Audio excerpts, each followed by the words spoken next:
Hey Raelynn, how are we doing? You gonna try out your eye gaze a little bit? Gonna show people your eye gaze? So we've had this trial of the Smartbox eye gaze. It's called a grid pad, but we determined pretty early on it's not really right for Raelynn. It was hard to even trial it with her because it didn't come with a mount of any kind.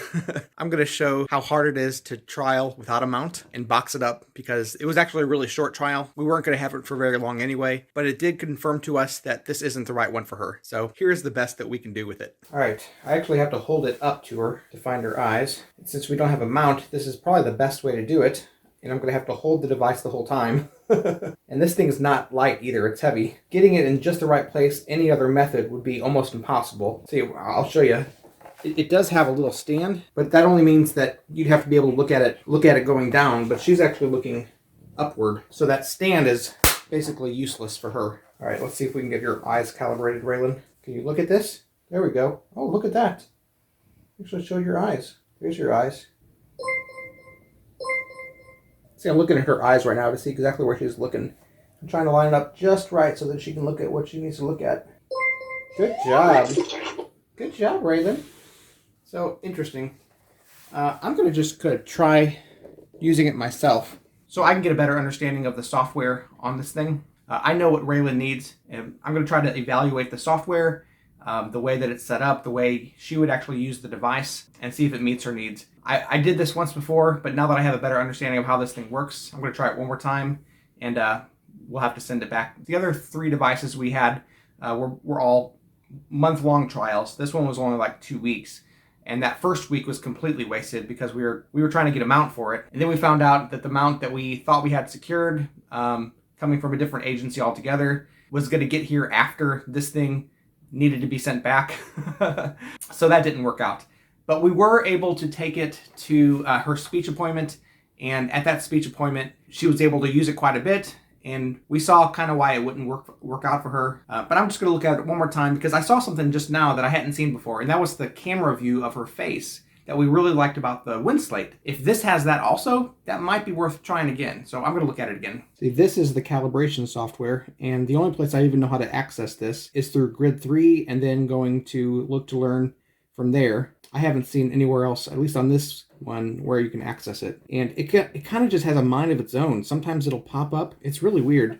But I think if I maybe tap the screen, it's not doing it now. See that now it sees my eyes. And it should, when it has a good view of my eyes, turn in, the face should be white and the face should be smiling. So it's not quite right. And if it can't get right for me, when I'm looking directly at it and I feel like I'm lined up really good, there's no way it's going to get right for Raelynn. Sometimes the slightest twitch of her face will completely mess up the calibration, and she'll have to recalibrate. See, it's not doing well finding me. Not to say it's not a great device. I mean, it's just not something that is going to work for Raelynn. You see, Raelynn doesn't have any head control. She can't purposefully move her head. Sometimes she does it involuntarily. Sometimes she has a twitch. Very rarely will she want to see something that's outside of her field of view and move her head just a little bit to do that. But when she does, it's very short-lived because she wants her head to be in a certain position. That being said, even if we were to line up the eye gaze to that position, that's not to say that she won't twitch or move her head just slightly and keep it in a different position. So whatever device we get really needs to be really easy to calibrate so that when she has these kind of unexpected head movements, we can recalibrate it real quick. It's easy for us to manually push a button to do that. I'm just not seeing that with this one. I can't find anywhere on this thing where I can just manually quickly recalibrate it to the eyes or find her eyes again or cause this thing to find her eyes again. So I'm going to exit out of this. I just don't see anywhere that I can do that. We do really like some of these apps, but these are things that we can get on any eye gaze. We should be able to get, for example, the YouTube app. And then on the YouTube app, she can then pick whatever video on YouTube she wants to watch, which is really stinking cool. Once she learns how to do this, that would be amazing, that she could pick her own videos. Right now, we pretty much have to just decide for her what she wants to watch. Now we can give her a choice between 2 things. We can hold a picture on one side of her face and hold a picture on the other side of the face and say which one do you want to watch, and whichever one she'll glance at is her choice. But that's nothing like this. This gives her lots of choices, and she can cycle through with these arrow keys and then hit the play button to play. If she learns how to do this well, and I think she can eventually, that will be just game-changing for her choosing her own activities. We are really looking forward to her being able to use this kind of thing. It does have the familiar look to learn, of course, because it is made by Smartbox. Smartbox actually makes the look to learn software that Raelynn really likes, which is why we wanted to try this device in the first place. Just like Apple makes iPhones and makes so many apps that work well on iPhone, if Smartbox is the one who's making all this really cool software, that maybe they had an eye gaze that would be even better. It just doesn't seem to be picking up my eyes like I think it should. I don't completely understand why all of these eye gazes have so many different things that seemingly do the same thing. Like SuperCore 50 has a whole bunch of buttons, but it has the same kinds of things as other ones. This, for example, it says want, come, see. Right, want, come, see. Remember that. So go back to the Grid Explorer. Here's SuperCore 30. There, again, want, see. I don't see come on here. But, I mean, obviously there's 30 buttons on this page, I suppose. The other one had 50, but to me, that should just be a setting. Like, they should be one program with a setting that says easy or hard or something like that. Now, actually, this seems like more the kind of thing that it should be. So whenever you're in the setup process, you just say, oh, I want 12 cells instead of 20 cells. So let's do that. But then it should just remember that setting rather than coming back to the screen if you open it each time. And once again, here's another one that says want. I don't see come or see on this one, but it's the same kind of stuff. Want. I want. Then you can say what you want, but it's the same. It's basically the same program, only the buttons are laid out differently. And maybe it's just because I'm really techie, but I just think that that's overly complicated. Like, there should be one program that I can just set up the way that would work for us, rather than lots of programs that are set up very similar to each other, but just have small differences. I guess that makes sense to most people, so they can just pick which one they want without having to customize it.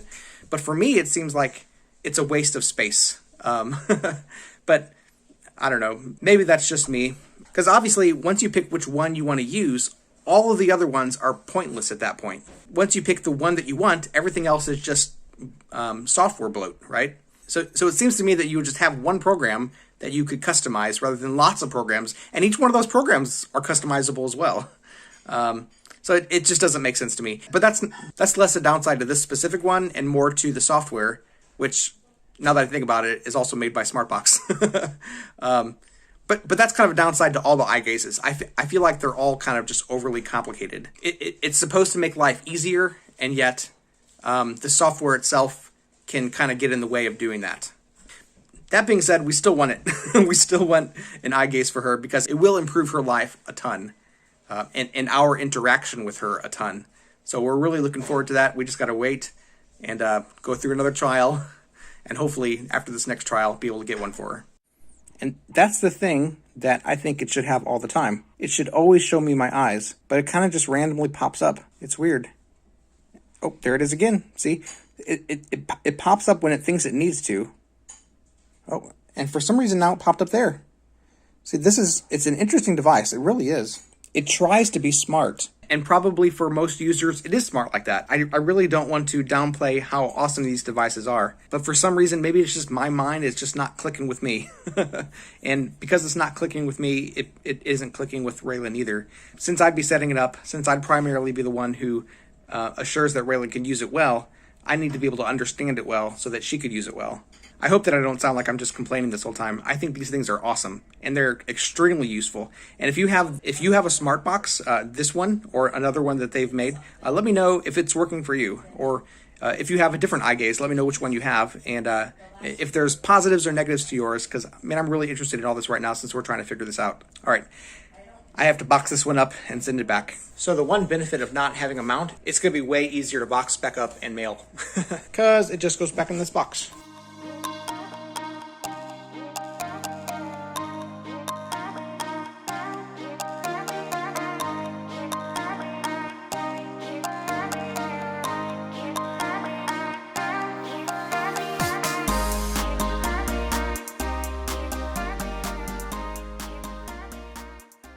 So, gonna have UPS pick this up next time they come by, and hopefully get our new WinSlate in the next month or so. Hopefully, but we'll see.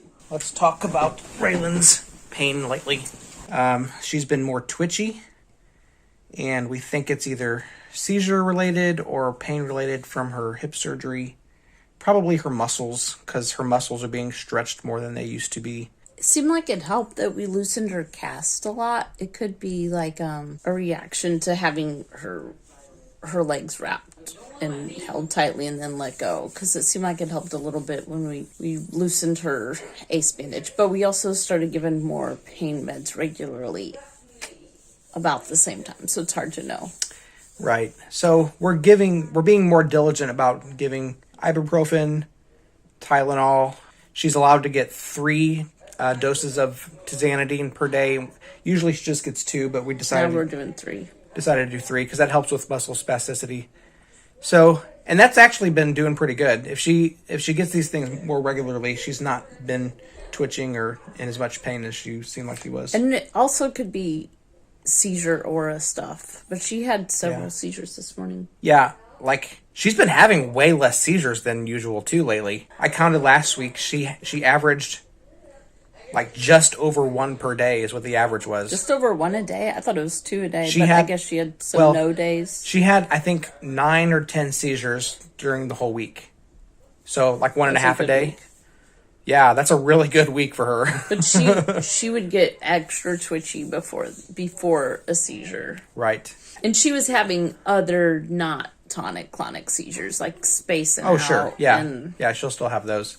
But we usually monitor and keep track of the tonic-clonic ones because it gives us a general idea of how well her seizure meds are doing. Anyway, that's how she's doing. And I just wanted to update that because we had talked about how it's really remarkable how she has been in so little pain from after her surgery. And it wasn't until like 5 weeks later that she started really grimacing and having this kind of pain. Yeah, I emailed her doctor and said, hey, we've seen a real slight increase in pain, but maybe we were cutting back on pain meds too often, but I ended up giving Tylenol, ibuprofen, and I think it was oxycodone. I told them like all 3 had to be in her system at the same time. Right. It seemed like it was mostly when she was stretched straight. I'm like, are you concerned? And they said, you can bring her in tomorrow if you really want, but we're not concerned. I said, okay. That's good enough. Yeah. Yeah, no, and she is going tomorrow. That was last week that I told him that. So yeah. Tomorrow he'll look her over and probably she'll be able to get her cast off. Maybe a brace that'll do something similar. Yeah. Yeah. Especially if if the pain is managed and all that. And it seems like it is with the as long as we're staying on top of the just real simple pain meds and tizanidine. Yeah. So just wanted to give you guys an update. Thanks for praying for her. Thanks for keeping us in your thoughts. Hey, sweetie. What's wrong? What's wrong? You got your bedtime meds. You should be feeling better soon, okay? Night-night. Night-night, sweetie.